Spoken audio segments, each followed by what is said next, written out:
I feel like people have to take a break in order to like recharge to like hit 100% again. So my goal is to take people where they can't reach the internet, taking them away from their everyday itinerary of like business mindset, everything like that, to just recharge with like-minded people and really connect and leave electronics out of it, except for like cameras. They can create and share it, the experience. But while they're there, it's connecting with those people.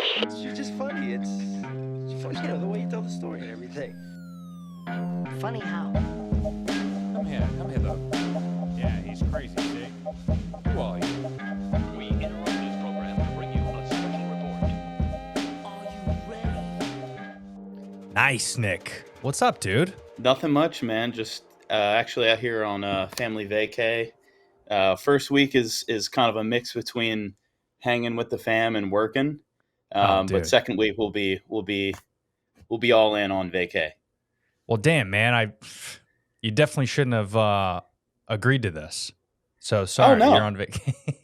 Oh no. It's good. Like I said, the first week is a little bit of like work, a little bit of personal stuff, and then second Nice. week is just Balls yeah. to the wall. So yeah, no, well, balls to the wall vacay. Yeah, sure. Yeah.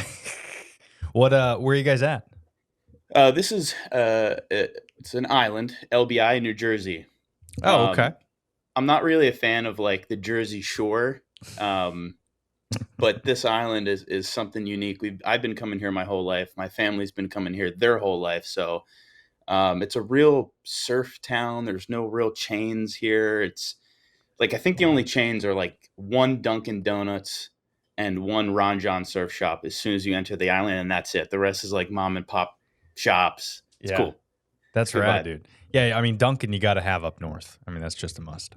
Yeah, you enter the Yeah. island, you're like, yeah, little munchkin here and there to get you ready for the week. Yeah, My for sure. man.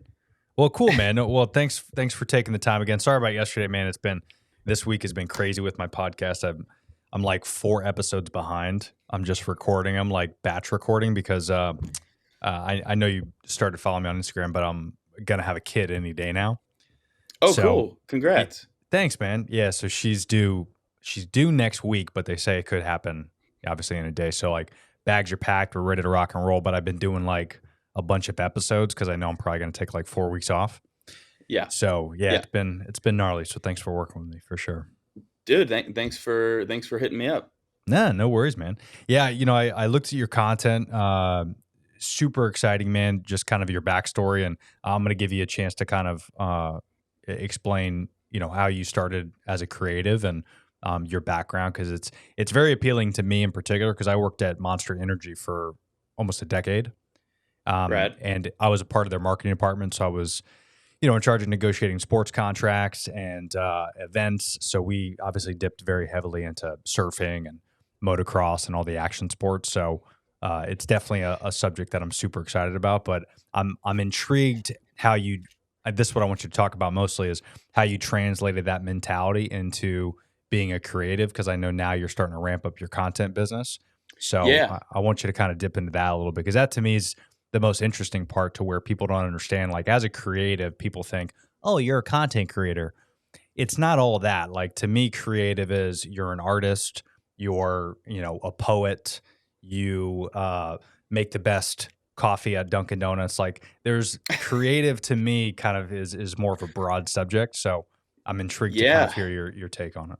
Wow. Yeah. So I mean, I mean, you honestly kind of summed it up there. I mean, and by no means, because I'm a guest on your show, am I a pro?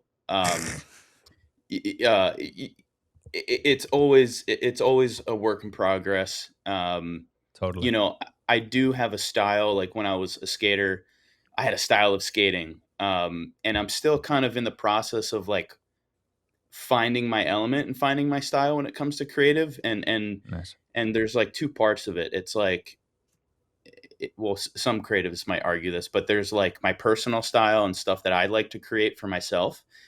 Mm, And then there's also kind of like the sales element of creative when it becomes a business of like whether it's like a villa agency or a charter company, you get to inject a little bit of your style, but it really comes down to like um, what actually pulls results for them? And is that like fancy editing? Is that a little bit of your Mhm. style? Maybe is a little bit of their style? Yeah, So it's a lot of fun to navigate those two realms, for sure. blend them together when possible, you know? Yeah. Well, Um, I mean, because at the end of the day, I mean, if you are wanting to be a creative, no matter what that means to you as a creative, hopefully you have a goal of like monetizing it somehow. Like you got to figure it out. And that's right. where whether it's a brand deal, whether it's opening your own business and selling some sort of tangible item that is beneficial to your followers and that's the key is you got to figure out a way. And that's to me the most exciting part about being a creative is never in the history of the world have we been in this situation to where you could literally pick up your phone and if you're passionate about skating or podcasting or just you want to share your story and your family, you can literally like there's thousands of creatives that all they do is hang out with their family, travel the world in an RV, and they make money based off of affiliate links and codes and brand deals. And Yeah. you're traveling with your family in an RV, seeing the world, getting paid through Yeah. these links. So it's super exciting to be a part of this industry. And I don't know if there's a right or wrong quite yet. Um, Hmm. I'm interested to see what you think because you've been doing it for quite some time. So me, I'm kind of like I'll give you my opinion on it. To where is there a right or wrong? I don't know if there is yet. I think if you can figure out a way, to me, the right part of it is if you could figure out a way to monetize your brand, whatever that is to you, off social platforms Hmm. to me, I think is the right way.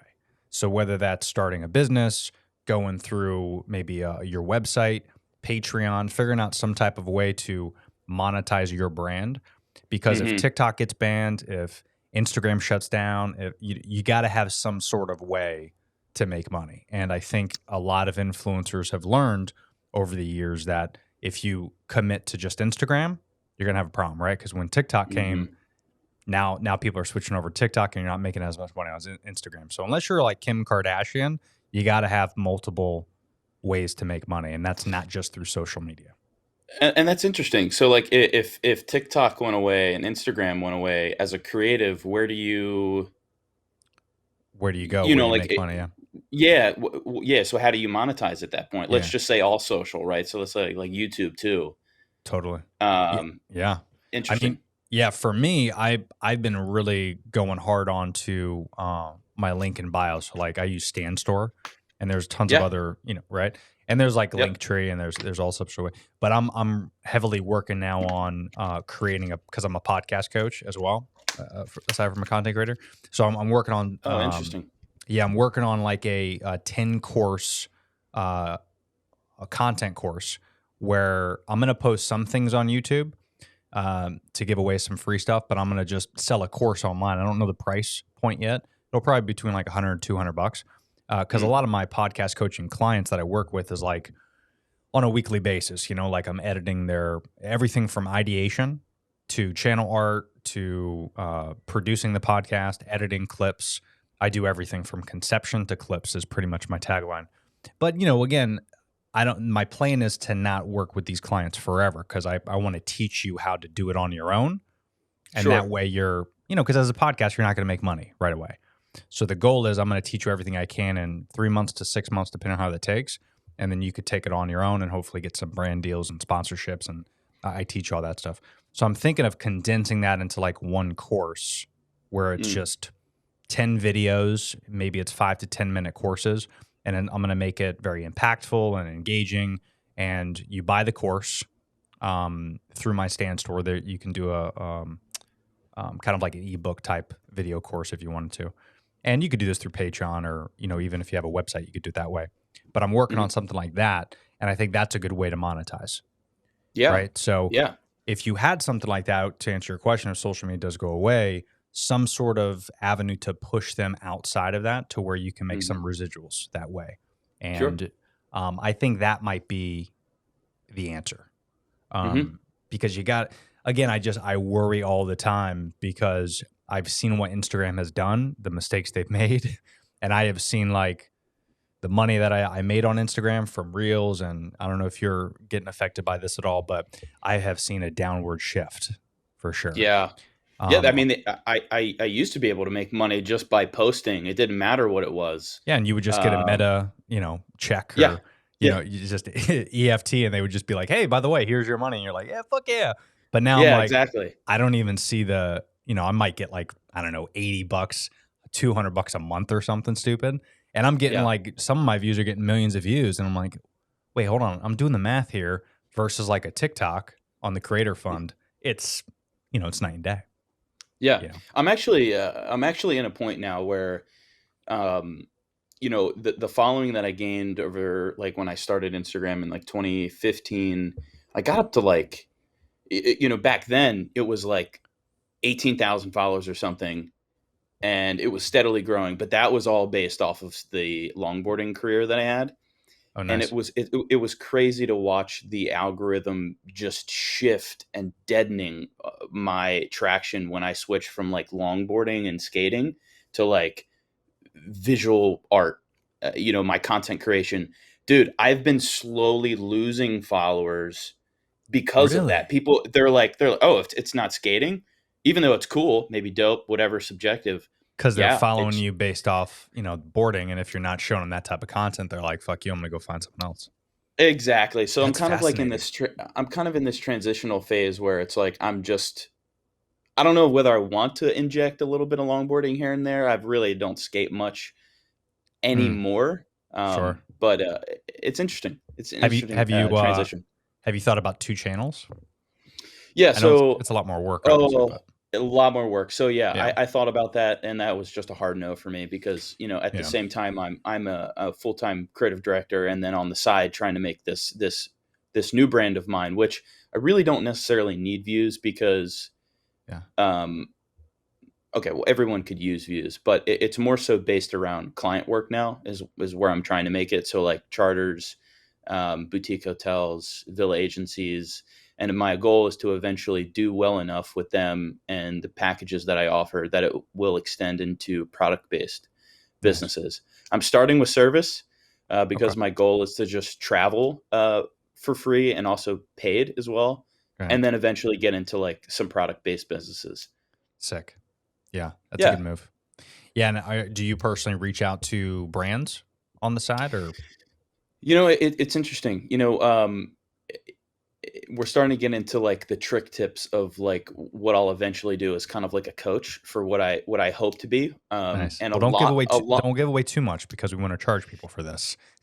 Right, right. And then there's Yeah. like that, like give value, so much value, and Right. then Right. and what's like, well, it's like shit. What do I like? If I give away all the secrets, what's my course going to be about? So that's down the Mm, road, but most of the time when I get clients, it's either through spec work, um, or sending out packages. nice. Just being like, hey, I love your spot, love your charter, love this, whatever. Um, here's my media kit. Here's what my vision is, and tell me a little bit of your pain points, how I can help, Yeah. and let's find a package to get you there. Nice. Yeah, that's rad.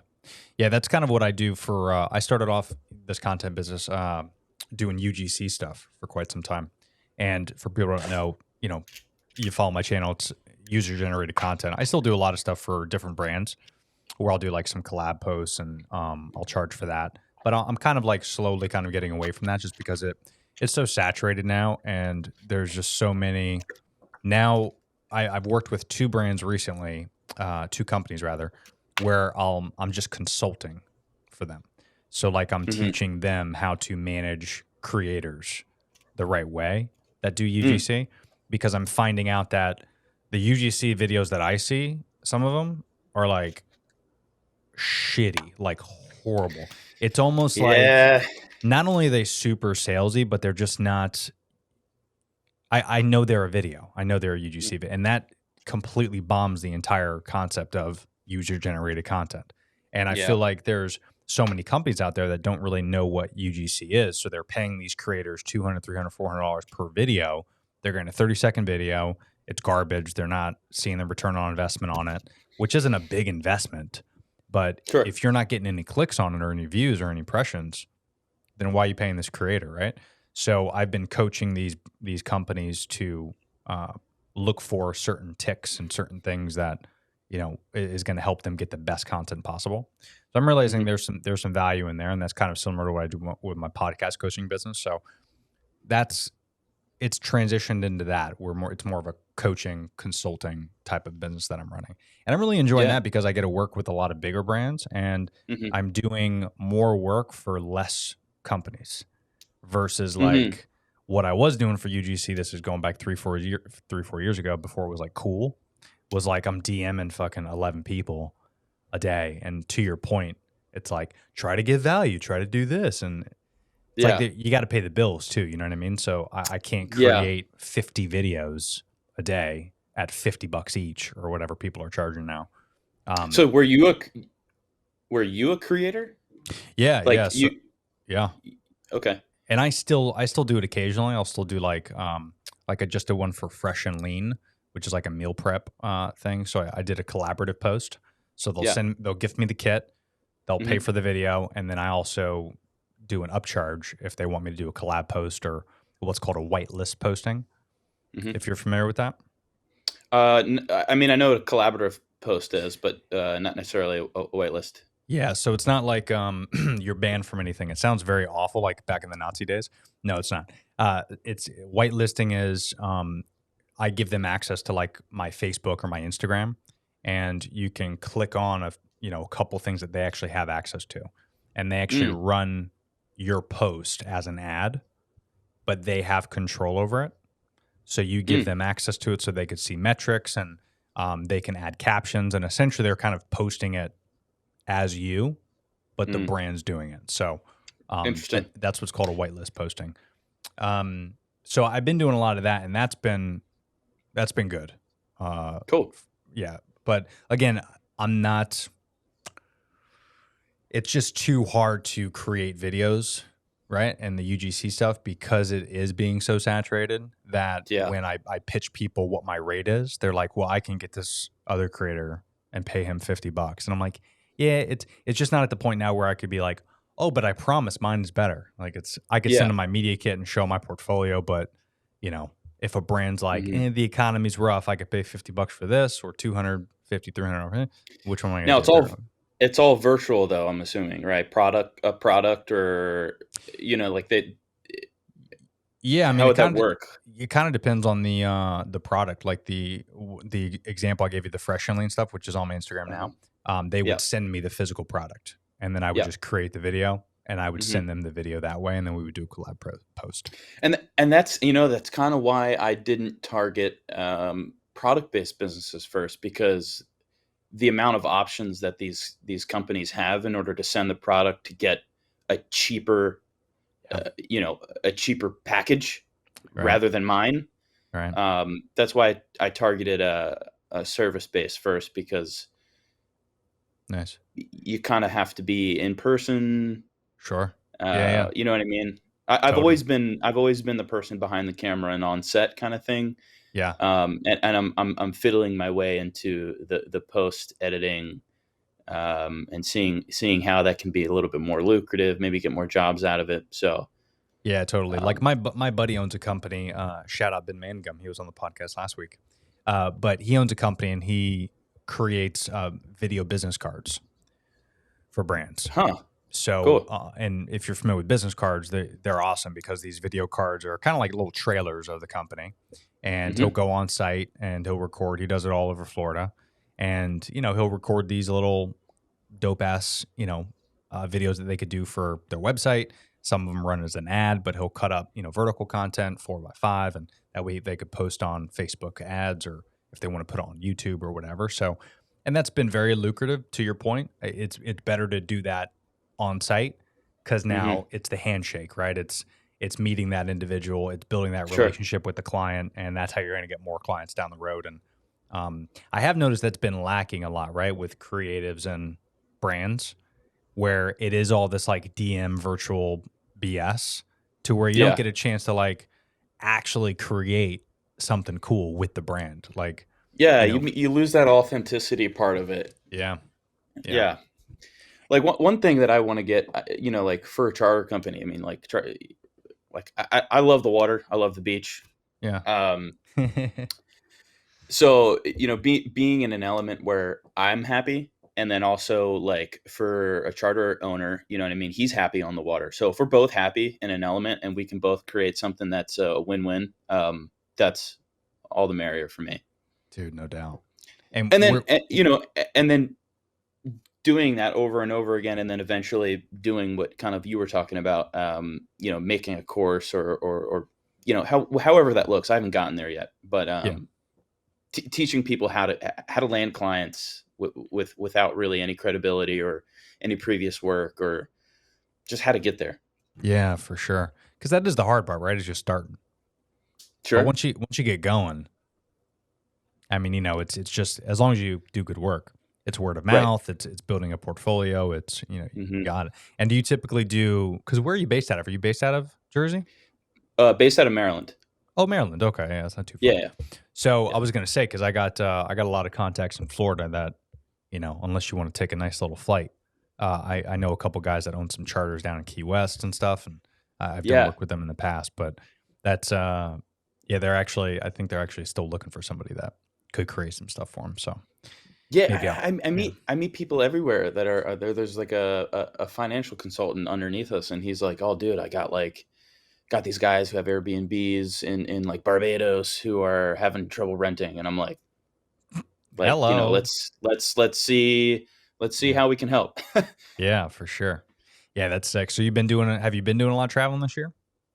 So far, yeah. So Yeah, far, it's been a little bit of family. It's been a little bit of a little bit of client work.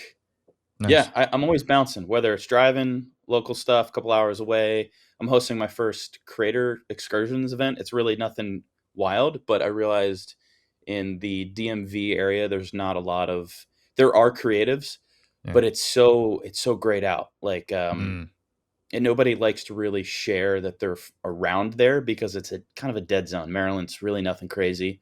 right. Virginia's really cool, but it's a niche visual. Yeah. So I'm just trying to pull people that are based there together, just to kind of spark the first step to kind of just create content. And it's like a camping thing, so it's totally free, That's awesome. pretty Yeah. primitive, but we'll see how it goes. I'm excited. That's cool, man. And where's it going to be out of? Is it going to be Virginia or Maryland? Yeah, it's going to be the Blue Ridge Mountains near an overlook called Reddish Knob. Don't really Oh, have there's like a blue hole.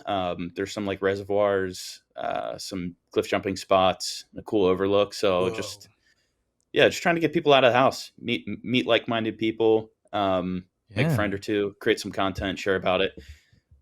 Dude, that's sick. Well, I don't know when that's going to be yet. You got a date yet?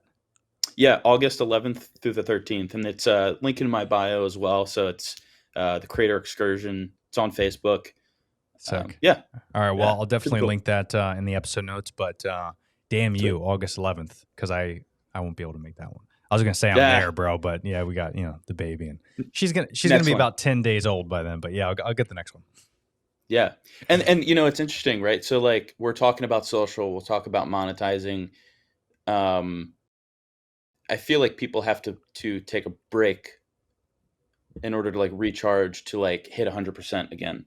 Mm, So my goal is to take people where they can't reach the internet. that's Um sick. don't get in death scrolling, comparison, don't get into it's taking them away from their everyday itinerary of like business mindset, everything like that, to just recharge with like-minded people and really connect, and leave electronics out of it, except for like cameras, Of so course. that they can create and share the experience. But while they're there, Mm. it's connecting with those people. That's awesome, bro. And I think that is lacking for sure when you talk creative. And I kind of blame creatives a little bit for this. Like the goats of the creative world have been in such the mode of like just pushing out content. Like I'm going to throw out some crazy examples because these are inspirations of mine, but also a little bit of the problem. Peter McKinnon, everyone knows the goat. Yeah, You got Gary V, right? You got the guru of the world. You got these folks that are really pushing out content every day, and sometimes it gets overwhelming as a creative. But then oh totally. right, but then you forget a guy like Peter McKinnon. He's been doing the game, and Mr. Beast. These guys, Logan Paul, they've been doing the game for 15 years. So Mhm. their first day on YouTube, they weren't putting out 15 reels a day, 5 videos a week. Now they have a team of 15, 20, 30 people that not only edit the content for them, but help them navigate and help them create. So you got a guy like Peter McKinnon who does his videos, which are great. But then the second he gets done, he gives that SD card, he shoots it off to his partner. He edits it, he creates it. Peter McKinnon then probably creates another video. So he's still working his ass off, but he's able to push out all this content and give it to his partner. And that's sometimes we forget when it does feel a little bit of pressure. When, to your point, if you just step back and you put away the phone, you don't scroll, and you just create, you load up your fucking SD card with as much good content as you can. And then you go back to your studio and you take your time and you throw in the right edits and you throw in the music and you spend a week Totally. making that good quality content based off Right. that 30-minute footage that you captured. That's the key. That's how you get to become a Peter McKinnon. It's 10 years of doing that. And Totally. don't feel the pressure of putting out every day. Yeah, and you kind of nailed it on the head there. It's like people are when they scroll, the algorithm shows them what's popping. And typically what's popping is people who have been in it and doing it, who have a team, and they're telling you need to be doing things that they're doing at that current phase to be successful, but they're not taking into account that, like, hey, this is a dude who maybe not have a job, or a girl may not have a job, who's just starting out here. Man, they can't do that kind of output. Maybe they're still trying to find their creative their creative niche. Yeah. They're passionate. So They yeah, don't even know what they're going to do yet. exactly. And then that's where we're moving today. It's like all online UGC. It's like, how do you navigate? Yeah. So I don't know. Try to get my hand in it. I'm in it as well. So yeah. Well, and you have to capture these people's attention, right? Because one thing we also forget and I've heard Mr. Beast, which again I love his stuff, but this is another guy who surrounds himself with very like-minded individuals, and he's talked about it on podcasts before, where just put out content. And I think he's probably more humble and says it a little bit more better than other creators out there. But he also mentioned this a lot, which I thought was very fascinating. He started when there was barely anybody on YouTube. So not only are you right now in 2023 creating with thousands and thousands of very good creators, you're not only you doing that and you're competing with good creators, but you're also competing with people that aren't creators, that are just living their life, which is new. See, this type of like TikTok world, people don't think about this. I think there's now 1 billion people on TikTok. So, and to put that in perspective, the cream of the crop, like the peak of that type of content, was Vine. If anybody remembers Vine back in the day, that was that was my jam. But I think the most Vine ever had was like, I don't know, 30 million people. And that was a big deal in 2015, 2016, whenever it came out. Now you're talking 1 billion people. So now you're competing with like Peter McKinnon, Mr. Beast, Logan Paul. Forget those guys. You're competing with like the dude that has 200 followers that got a dope ass, hilarious video that popped off and got 1 million views. Now people are seeing that versus your content. So you're competing with 1 billion people. And you can think of that as being overwhelming, or you can think about it as like, hey, listen, if it took Mr. Beast 10 years, it might take me 15. You got to think long term. You can't think so short term, because I think that's how you get caught up. And I found myself when I had a couple videos that hit a few million, and I'm like, dude, this is crazy. I'm trying to comment to everybody because, I'm told, hey, you got to engage, right? You got to engage with the community in order to grow. And then I'm starting to see negative ones, and I'm like, I'm not going to let that get to me. It's all good. I'll comment positive. And then I'm not there yet. I'm not not there yet. I'm waiting. I'm waiting for that day. But like, to your point, I'm trying not to wait. Right. I'm not trying not to wait for that day. I'm trying just to. Right. I don't want that to be my goal, because if that's my goal, now I'm chasing metrics, and that's not authentic to me. Exactly. Well, and you got to pay that. You got to pay that toll a little bit too, right? That happy median you got to find, because the metrics get you monetization, possibly. The metrics get you followers, but also too, one thing I found as my followers grew over the years, like podcasting is a great example, to where I love podcasting, and I've done it. I'm at this will probably be 200 and maybe 210 or 209. And I've been doing it for years. And the pandemic really allowed me the opportunity to do this virtually, like we are now, to where I would never go to Maryland. You would probably never come to Florida. it's time. Our paths I would might not have actually, crossed. I'd come to Florida. I'd You come would to come to Florida. Florida. I don't think you come to Maryland though. I might come in Virginia if you when you do this thing. I'll probably go there. But yeah, Yeah. that might be tough. Florida's awesome. All right, well, cool. Next time you come to Florida, I got it recorded now, so you can come. We'll do an Yeah. in-person one. For sure. But it's allowed me the opportunity to kind of do these things virtually, which has been great. So I'm able to pump out a lot more. And Yeah. I've never looked at my metrics of my podcast ever. The sponsorship deals I get and everything like that, I usually leverage my Instagram or my TikTok following, but I never look at my metrics because I don't care what those metrics are. I don't. I've had sponsors before, but I've never looked at the metrics. They've never asked for it, only because I don't care about it. Because even if I had 0 people listening, I'd still do it. Yeah. And I think you have to have that passion, whether that's with podcasting or creative or videography, photography. You have to just do it just for you. And Yeah, people say, totally.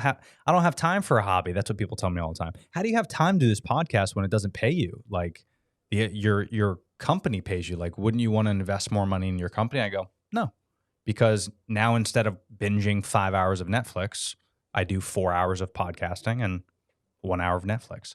Like, And it gives you the same kind of dopamine rush or if not more, whatever. right? Yeah. Yeah.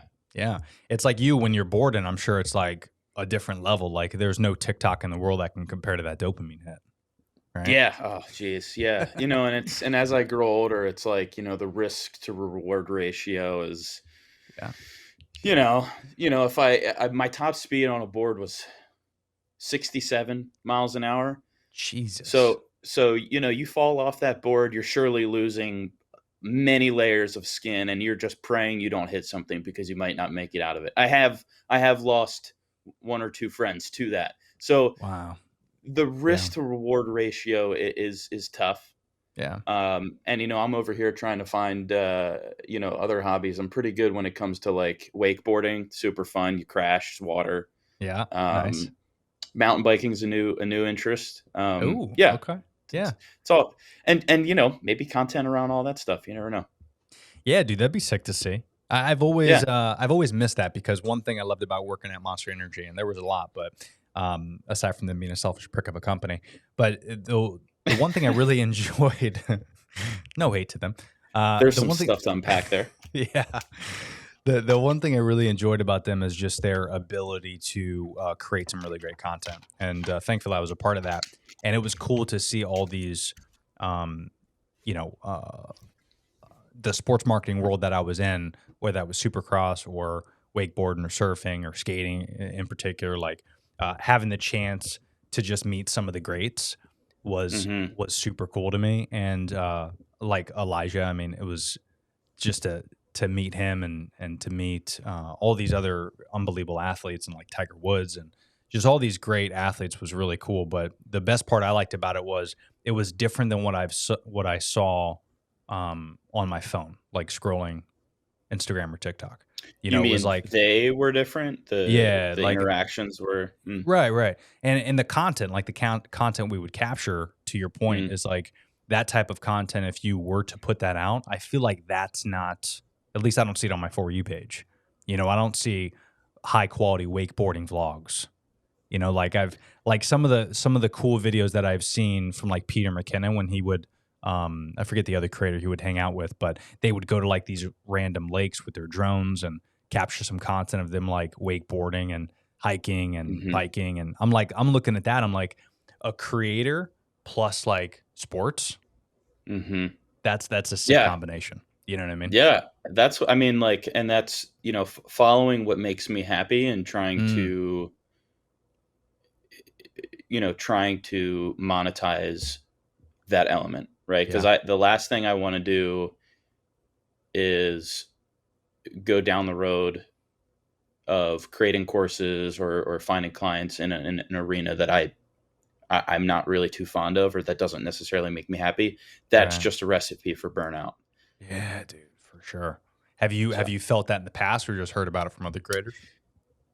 Oh yeah, other creators, totally. I mean, I got a filter. Yeah.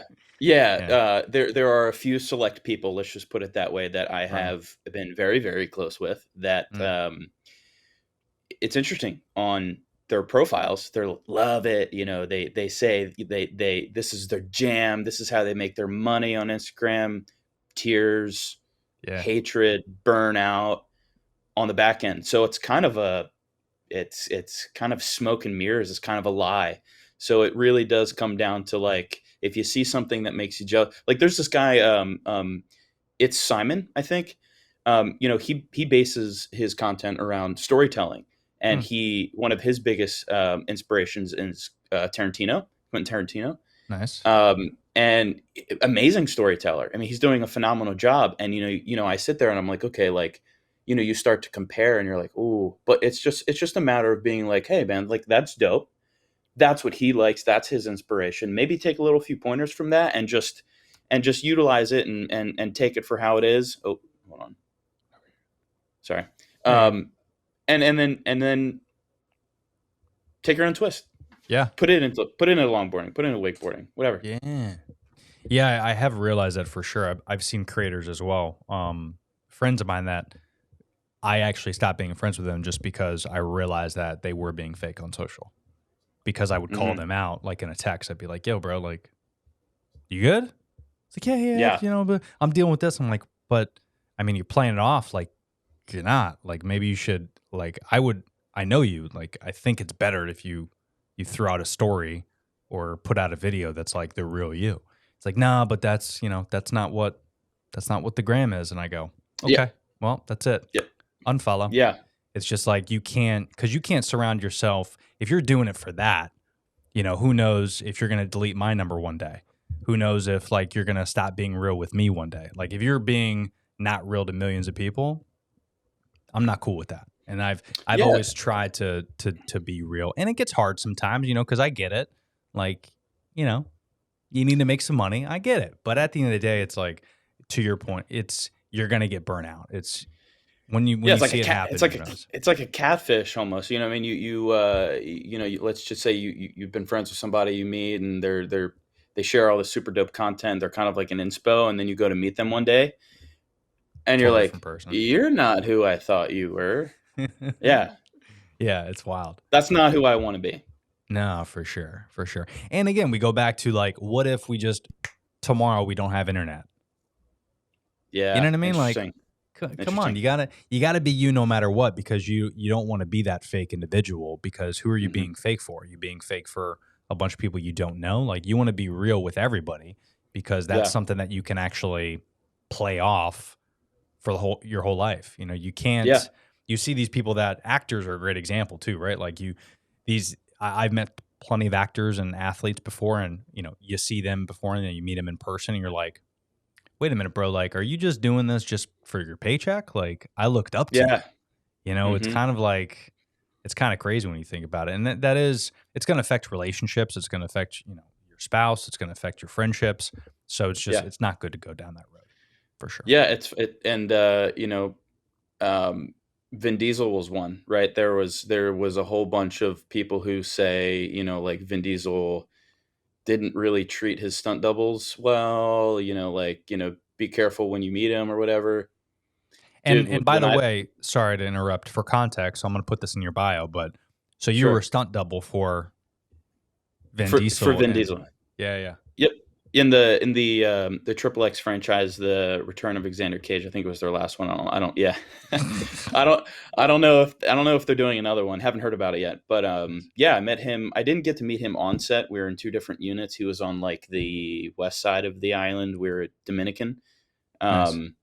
But I ended up meeting him in the premiere in LA. I think it was the Chinese Theater or something like that. Mm-hmm.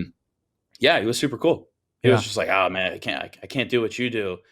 And I'm like, I'm definitely not as big as you either. So thank God for that latex suit. So, and thank God he can't do what you can do, because he wouldn't reach at that point. Exactly. Yeah, like poor the people that look like Tom Cruise. You're never going to be his stunt double. That dude is just going to do his own thing. So yeah, crazy. That's crazy. Nuts that he takes those on himself. I know, I can't. I mean, especially like you, when you were a stunt double. Do you still do work? or was that? No, I mean, like, so it was interesting. Like they forced me into SAG eligibility, which some people work up their whole lives to be a part of that. And like, you can buy your card, your SAG card, Hmm.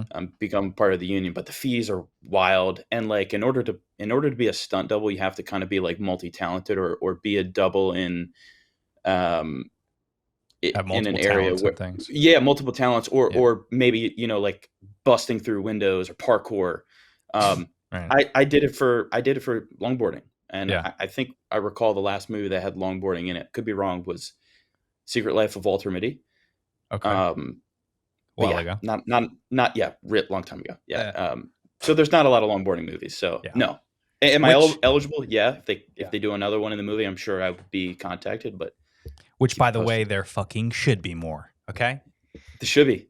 We need to see more wakeboarding, longboarding. We need to see it all, man. Yeah. In Florida is the only place that I've seen it, but also too, I don't really branch out anywhere else. I stay in Florida. There's just too much cool shit to do. But now everyone wants to hop on a paddleboard and shit. I'm like, it's fun, but come on, where's the excitement? Where's the excitement, bud?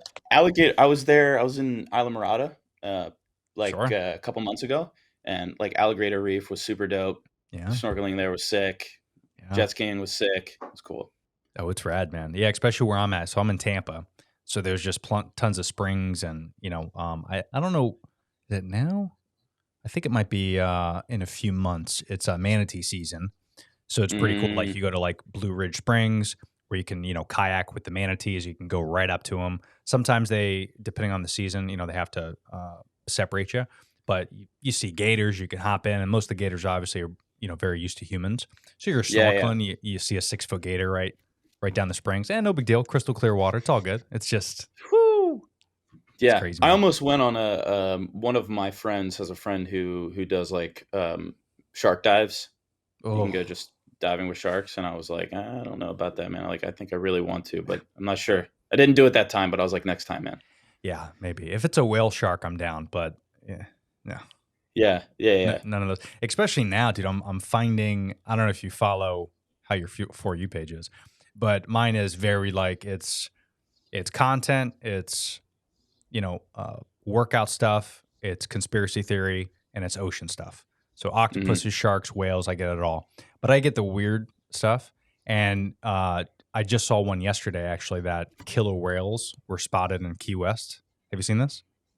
No. Bro. Okay, by the way, that's not normal for people that don't know, okay? But there was a pack of killer whales, and not only is there killer whales there, but now all over Florida, Miami, all types of places, there's hammerhead sharks that are getting closer. There's more bites down in Miami. Again, never happened, but it's like, here's the conspiracy theory. Is it correlated with climate change, us grabbing all the fish? Maybe they're coming closer because they don't have Mm. food anymore. So it's like, it's one of those things where now is not a good time to be doing this shit.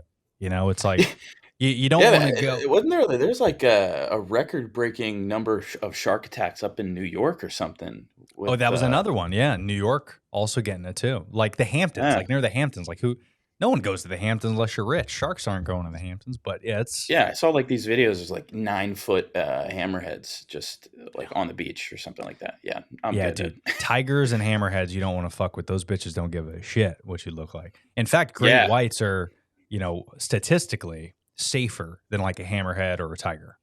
Like, because those hammerheads are just more aggressive. Great Yeah. whites will bite Yeah. you and they're like, no, I'm good. I'm going to go after something else. But hammerheads, Yeah, they I'm don't give a shit. second. They'll fuck you up. I'm second guessing going in this water now, dude. Yeah, I'd be terrified if I was just kidding. No, maybe. Who knows, bro? Like, No, Jersey. notoriously, it's been fine, but you never know. Knock on wood.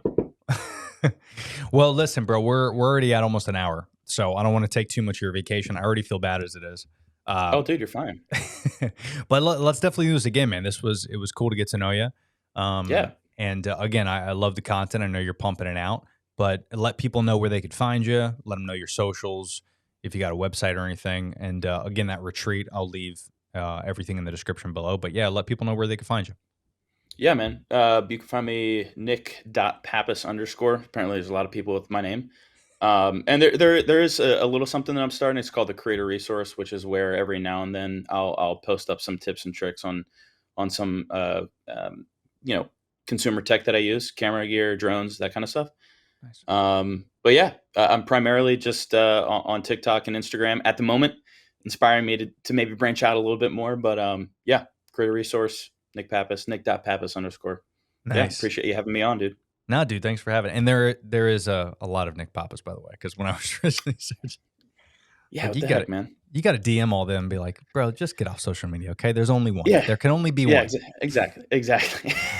All right, Nick. Well, Yeah, listen, dude. man, enjoy Jersey, dude, and we'll definitely stay contacted. Sounds good, bro. Cheers. All See right, ya. man. Oh, hey there. First of all, thanks for making it to the end of this video. Not a lot of people do, according to the YouTube analytics, but I do want to say thanks for listening to this. There's some more episodes if you want to check those out, and they're all just as good. But if you haven't already, make sure you subscribe to the channel. Check out those timestamps below to reference some of the topics I talked about, as well as some discount links to some of our sponsors and affiliates. But thanks for listening to this episode, and we'll see you next time.